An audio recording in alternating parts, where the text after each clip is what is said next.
Welcome to the congregation of Yahweh. We're here on Yahweh's Sabbath day. Greetings to those on the internet. We hope that you enjoy the messages that go out. Today's message is entitled, Love Without Obedience. Question mark. Love without obedience. And I want to go over here to James chapter 2 just to pick up on a thought pattern. James chapter 2, starting in verse 14. What does it profit, my brethren, though a man say he has faith and hath not works? Can faith save him?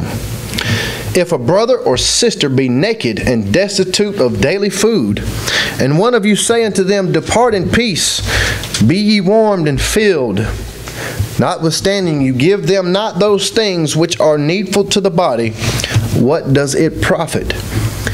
Even so faith, if it hath not works, is dead, being alone. And the thought that I want to point out here in Scripture is your love without obedience is useless, being alone. And in verse 22 it says, Seest then how faith wrought with his works, and by works was faith made perfect. And I believe that through our actions, our love is made perfect.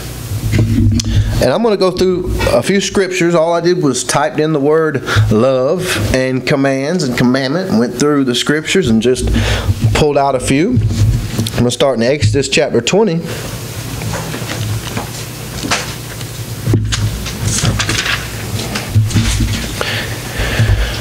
Exodus chapter 20 and verse 6. This is in the Ten Commandments.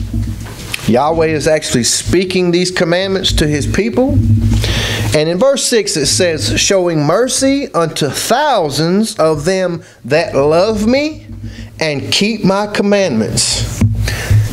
It does not say, showing mercy to thousands that love me. It doesn't say showing mercy to thousands that keep my commandments.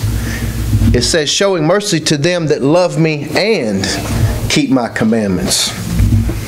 Deuteronomy chapter 7.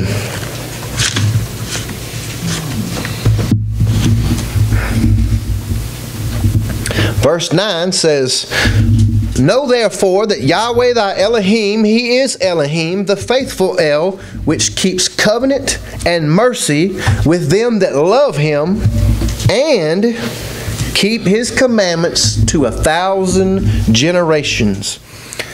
Love and commandments is a repetitive theme throughout the Bible. Deuteronomy chapter 11.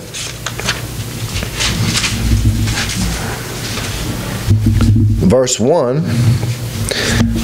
Therefore thou shalt love Yahweh thy Elohim, and keep his charge, and his statutes, and his judgments, and his commandments always. Verse 18, Therefore you shall lay up these words of mine in your heart, and in your soul, and bind them for a sign upon your hand, that they may be as frontlets between your eyes, and you shall teach them your children, speaking of them when thou sittest in thy house, and when thou walkest by the way, when thou liest down, and when thou rise up. And thou shalt write them upon the doorposts of thine heart, and upon thy gates, that your days may be multiplied, and the days of your children in the land which Yahweh sware unto your fathers to give them, as the days of heaven upon the earth. For if you shall diligently keep all these commandments which I command you to do them, to love Yahweh your Elohim, to walk in all his ways, and to cleave unto him. Deuteronomy chapter 30.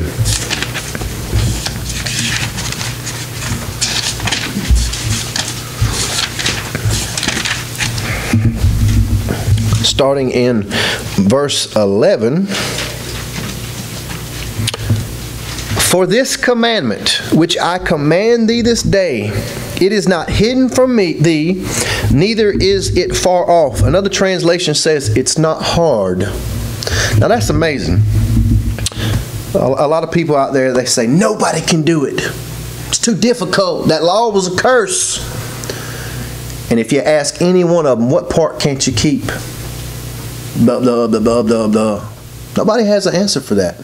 It's easy to say it's hard to keep, but it's real hard to come up with something that you can't keep. But it's something that's programmed into the minds of the masses. They're programmed into thinking that it was too difficult. But out of His own word, it says it's not hard. 1 John says His commandments are not grievous. It's hard when you're battling against the flesh. But when the Spirit is inside of you, that heart of love makes it so easy. You obey out of gratitude, not servitude. You don't do anything to earn anything. You do it because what's already been done for you. Continuing on in verse 12. It is not in heaven that thou shouldest say, who shall go up for us to heaven and bring it unto us, that we may hear it and do it? Neither is it beyond the sea that thou shouldest say, who shall go over the sea for us and bring it unto us, that we may hear it and do it?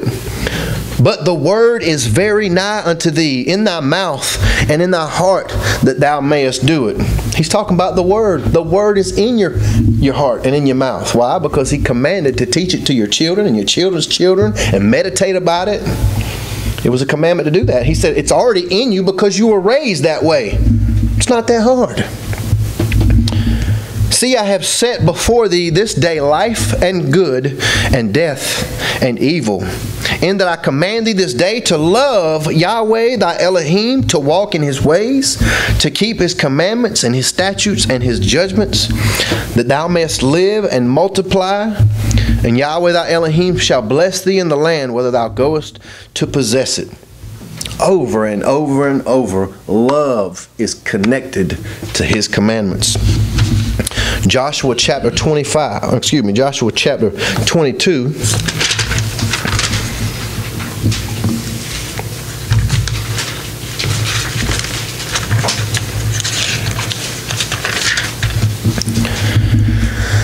And verse 5.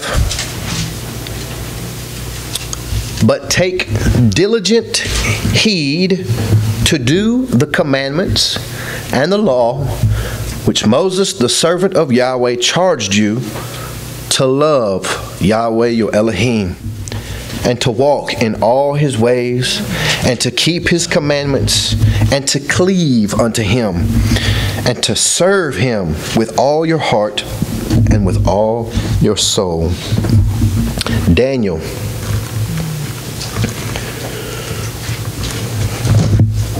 chapter 9.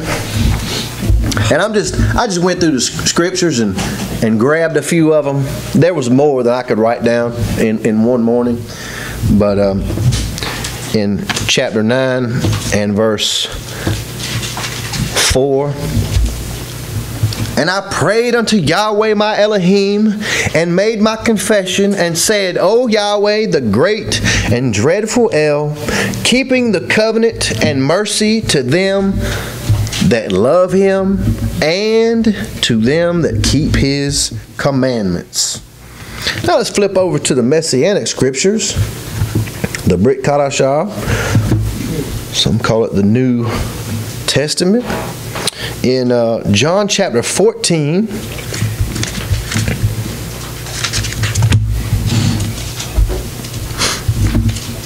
starting in verse 15, if you love me, keep my commandments. Wow. That would sound like a paraphrase from the Ten Commandments. Keeping mercy with those that love me and keep my commandments. And I will pray the Father, and He shall give you another Comforter, that He may abide with you forever, even the Spirit of truth, whom the world cannot receive, because it seeth Him not, neither knoweth Him, but you know Him, for He dwells with you and shall be in you. I will not leave you comfortless. I will come to you. Yet a little while, and the world sees me no more. But you see me. Because I live, you shall live also. In that day you shall know that I am in my Father, and you in me, and I in you. He that has my commandments and keeps them, he it is that loves me. And he that loves me shall be loved of my Father, and I will love him and will manifest myself to him. Now, some believe in the mainstream religious circles out there that the Son had a different set of commandments from the Father. The Son just has two. The Father had all those 613 something burdensome laws, but the Son, he just has two. We do that and we just fulfill all the rest of them. Well, I'm sorry. We're going to find that that is incorrect. But the two greatest commandments have a commentary on them, and that's called the greatest 10. And the greatest 10 has a commentary on them, and that's called the Torah. On these two hangs all the Torah and the prophets. So if you want to know if you're really keeping the two, read the rest of the commentary on how to do it. And we're going to prove that in Scripture here in just a minute. And we're also going to prove that the Messiah had no other commandments than what came from the Father. He didn't speak anything other than what the Father had already spoken.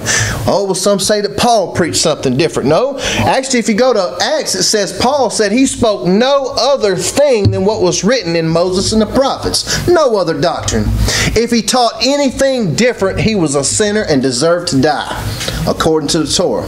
If the Messiah himself came with any new doctrine, he deserved to be put on the cross for his sins. Same thing with Paul and any other disciple. If they came with any other doctrine, they were deceivers and should be stoned according to the Torah. Continue on in John chapter 14. Actually, we summed it up or finished in 21. He that has my commandments and keeps them, he it is that loves me, and he that loves me shall be loved of my Father. Let's flip over to chapter 15, or go to chapter 15, starting in verse 1. I am the true vine, and my Father is the husbandman. Every branch in me that bears not fruit, he takes away, and every branch that bears fruit, he purges it, that it may bring forth more fruit. Now you are clean through the word which I have spoken unto you. Abide in me, and I in you, as the branch cannot bear fruit of itself except it abide in the vine, no more can you except you abide in me. I am the vine, you are the branches. He that abides in me, and I in him, the same brings forth much fruit, for without me you can do nothing. If a man abide not in me, he is cast forth as a branch and is withered, and men gather them and cast them into the fire, and they are burned. If you abide in me, and my words abide in you, you shall ask what you will, and it shall be done unto you. We'll also find that that word being in you is what produces the fruit. We're going to get into that here in just a minute.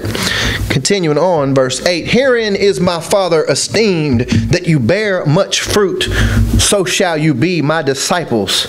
As the Father hath loved me, so have I loved you. Continue you in my love. If you keep my commandments, you shall abide in my love, even as I have kept my Father's commandments and abide in his love. Let's flip over to chapter 12 in John. Or flip back to chapter 12 in John. Verse 44.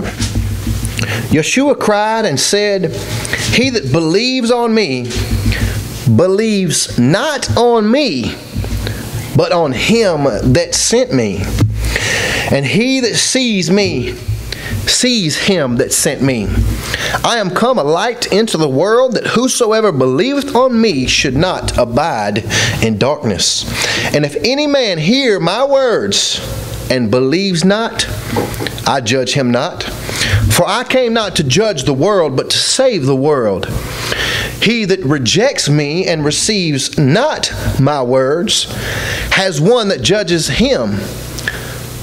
The word that I have spoken. Wow. Now we're going to find out what word was spoken. We're going to go through the scriptures and find out what word was spoken. What did he speak? Did he speak something new? A new doctrine that man needed to abide by?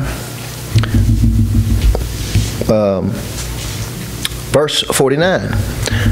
For I have not spoken of myself, but the Father which sent me, he gave me a commandment, what I should say and what I should speak. And I know that his commandment is life everlasting. Whatsoever I speak, therefore, even as the Father said unto me, so I speak. Let's flip back to John chapter 7.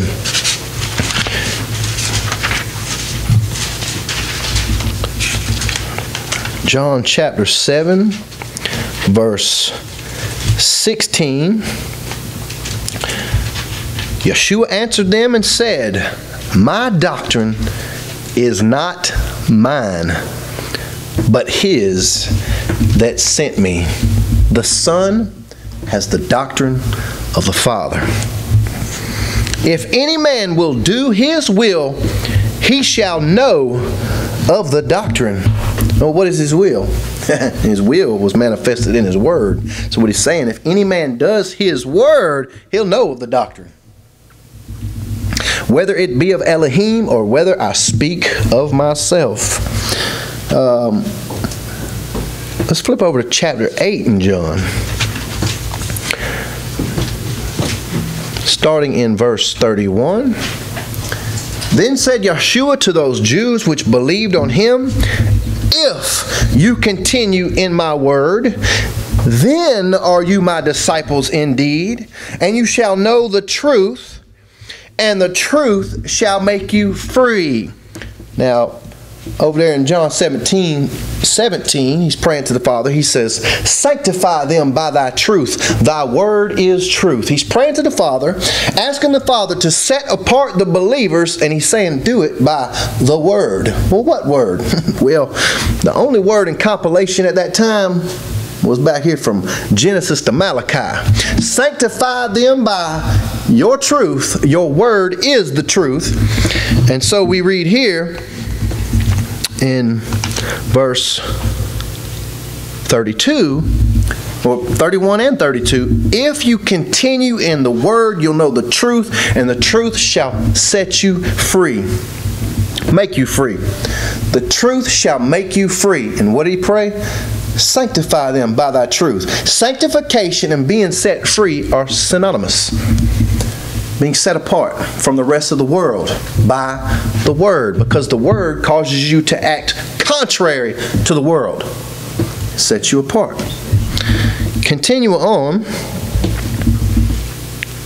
Verse 33. They answered him, we be Abraham's seed, and were never in bondage to any man. How sayest thou, you shall be made free? Yeshua answered them, verily, verily, I say unto you, whosoever commits sin is a slave of sin, or a servant of sin. So, what will that word set you free from? Being a slave of sin. Well, guess what? The word defines what sin is. It's Romans chapter 3, verse 20, Romans chapter 7, verse 7, and 1 John chapter 1 John says sin is transgression of the Torah. Can't remember what verse it is. But the other one says, by the law is the knowledge of sin, in Romans chapter 3. And Romans chapter 7 says, I had not known sin except the law had said, I had not known lust except the law had said, thou shalt not covet. His word defines what sin is, and staying in his word sets you free from the slavery of sin. Continue on. They were thinking on a physical level. Well, we're Abraham's seed. We're not slaves to anybody. And he says, if you continue in sin, you're a slave of it. Verse 35, and the servant abides not in the house forever, but the Son abides forever. If the Son therefore shall make you free, you shall be free indeed. I know that you are Abraham's seed, but you seek to kill me, because my word hath no place in you. I speak that which I have seen with my father, and you do that which you have seen with your father. They answered and said to him, Abraham is our father. Yeshua saith unto them, if you were Abraham's children, you would do the works of Abraham. Now that's interesting. We're going to get to that too. In verse 47, it says, he that is of Elohim hears Elohim's words. You therefore hear them not, because you are not of Elohim. Now it says in verse 39, Yeshua says unto them, if you were Abraham's children, you would do the works of Abraham. Now I'm going to flip over to Galatians chapter 3. If you were Abraham's children, you would do the works of Abraham. But because of your works, you are of your father, the devil. So your works define who you come from. Galatians chapter 3, starting in verse 27, for as many of you as have been baptized into the Messiah have put on the Messiah. That means to be clothed with. There is neither Jew nor Greek, there is neither bond nor free, there is neither male nor female, for you are all one in the Messiah Yeshua. And if you be the Messiah's, then are you Abraham's seed and heirs according to the promise. Let me flip over to Romans chapter 4, and it tells us a little bit more about Abraham's seed. Starting in verse, let's start in verse 8. Blessed is the man to whom Yahweh will not impute iniquity. Comes this blessedness then upon the circumcision only, or upon the uncircumcision also? For we say that faith was reckoned to Abraham for righteousness. How was it then reckoned? When he was in circumcision or in uncircumcision? Not in circumcision, but in uncircumcision. So what it's saying, the blessing of being reckoned righteous through faith was given to Abraham while he was an uncircumcised man. Verse 11, and he received the sign of circumcision as a seal of the righteousness of the faith which he had, being uncircumcised.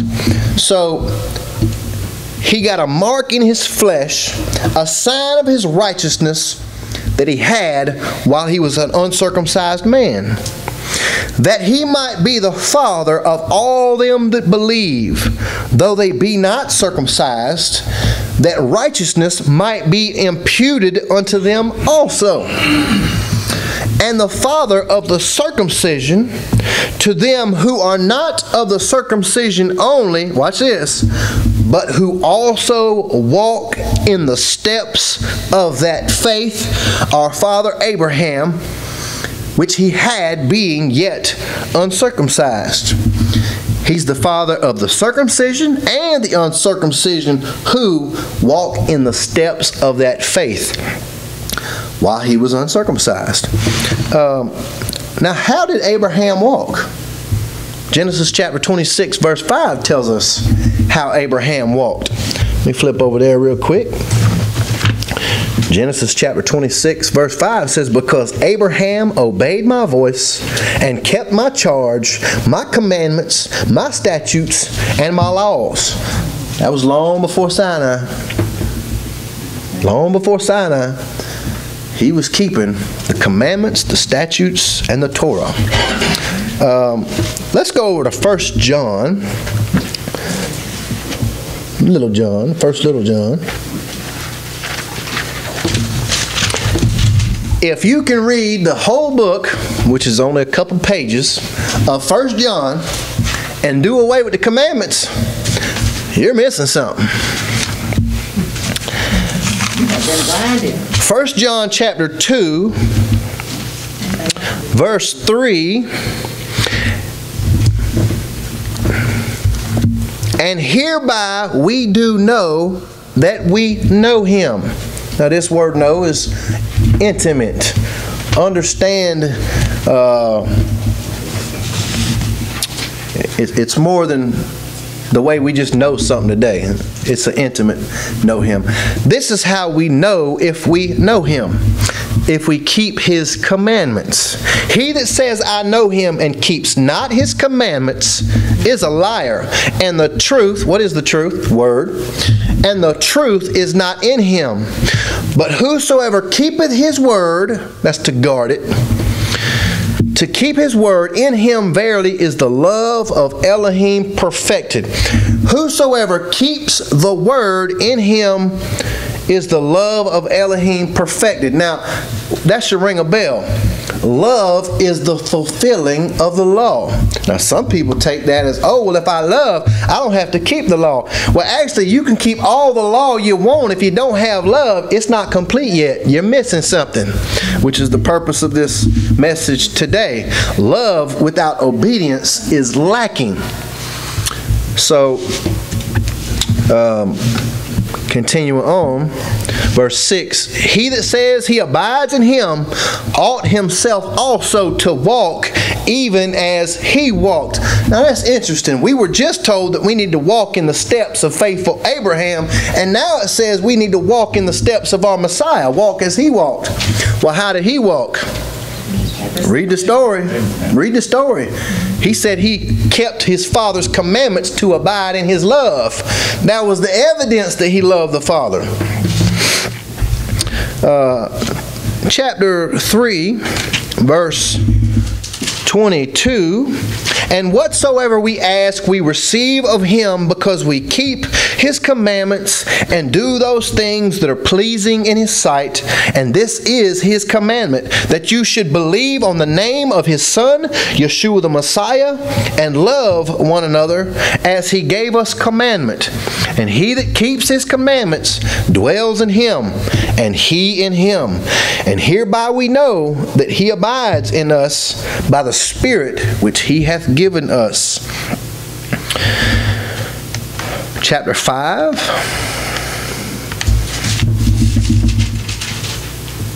verse 1. Whosoever believes that Yeshua is the Messiah is born of Elohim, and everyone that loves him that begat loves him also that is begotten of him, meaning you love your neighbor that are begotten from the Father. By this we know that we love the children of Elohim, when we love Elohim and keep his commandments. Now that's interesting. The Messiah said, or actually somebody asked him, what is the greatest commandments? He said, love Yahweh your Elohim with all your heart, mind, and soul, and love your neighbor as yourself. These are the greatest two, paraphrased. Now, right here it says, by this we know that we love the children of Elohim, when we love Elohim and keep his commandments. The evidence for loving your neighbor is when you love Elohim and keep his commandments. That's how you know if you're keeping the second greatest commandment. Now, how do you know if you're keeping the first? Next verse. For this is the love of Elohim, that we keep his commandments, and his commandments are not grievous.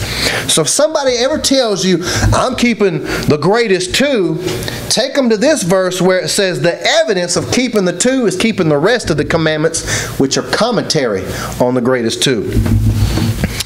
Now, when I read this verse, it says that basically if I don't keep his commandments, I don't know him.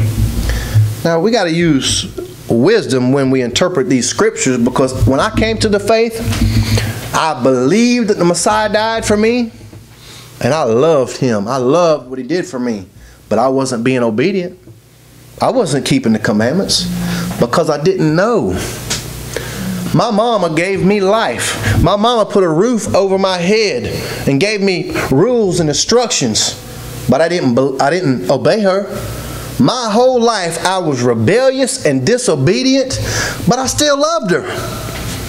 Why didn't I obey her?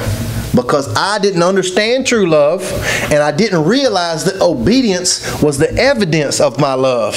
Respecting my mother and her wishes, if I would have done so, would have proved my love for her. But I still love her. I still loved her then.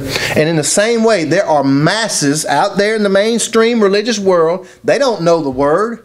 They love Him, but they don't understand what is required of them, because the false shepherds, and some of them don't know they're false. They are passing down. Our fathers, Jeremiah, our fathers have inherited lies, and the shepherds that have inherited those lies are leading the flocks astray. Not willingly, but they go to the seminaries and they learn thousands of years worth of tradition instead of a plain, "Thus saith Yahweh." They're not paying attention to what's in the Word. They're paying attention to stacks and stacks of traditions of interpretation, and they've swerved from the commandments.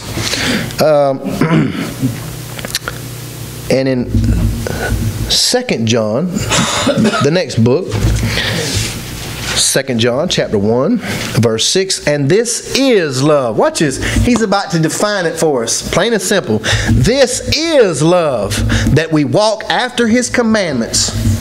This is the commandment, that as you have heard from the beginning, you should walk in it. Let me flip back here to Matthew chapter 13. About to close out here in just a minute. Matthew chapter 13. This is a very popular parable, taught by many in different ways and different viewpoints. And I think it's real simple. One thing just really stands out. Starting in verse 18, he goes into an explanation of the parable of the seeds.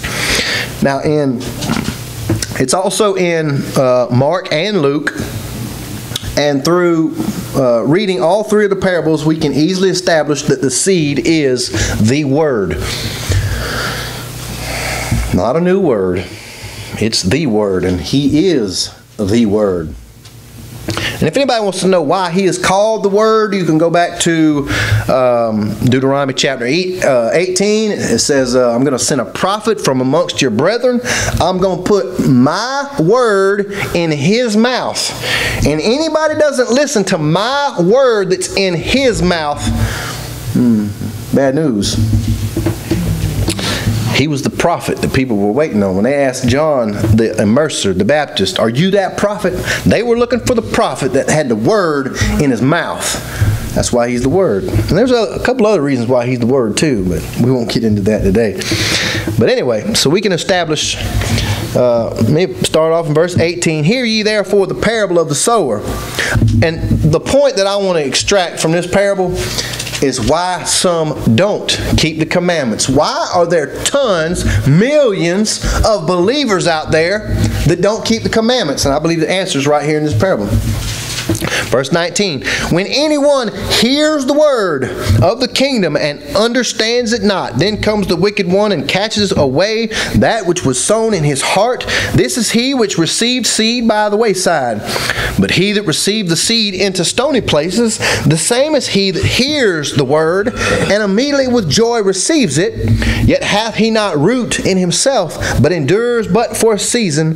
For when tribulation and persecution arise because of the word, by and by he is offended.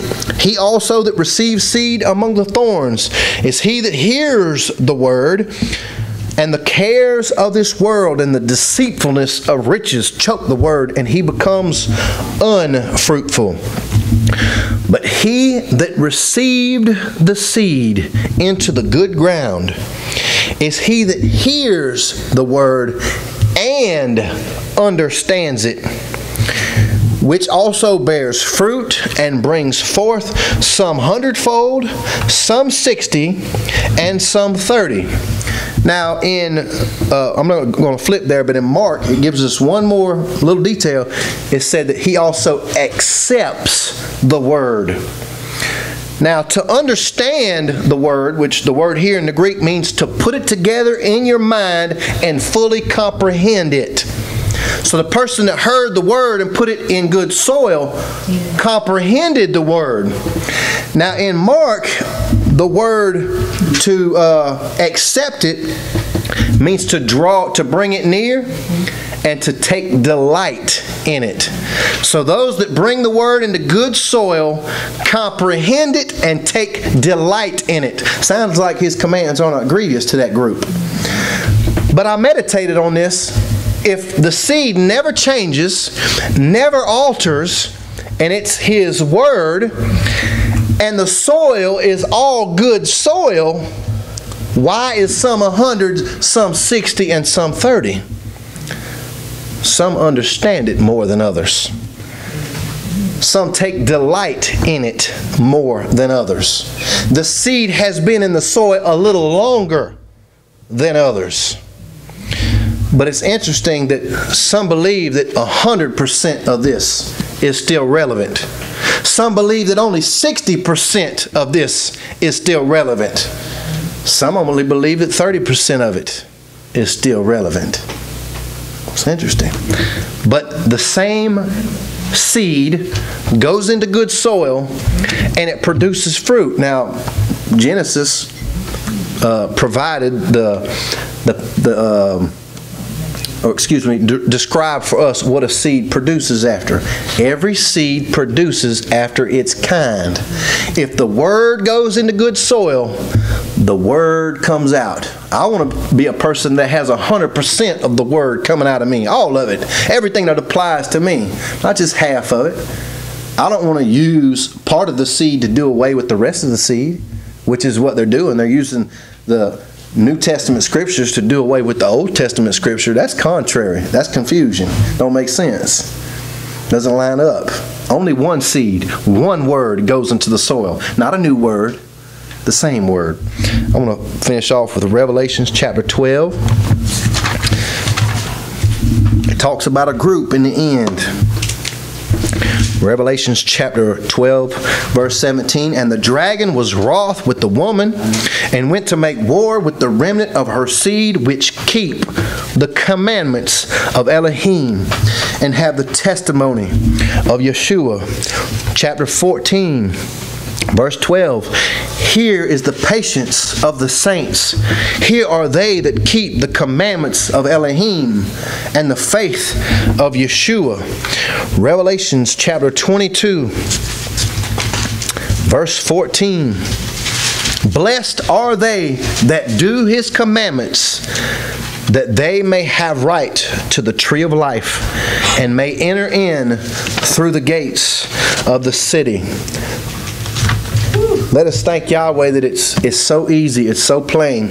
If we love him, keep his commandments. Hallelujah. Hallelujah.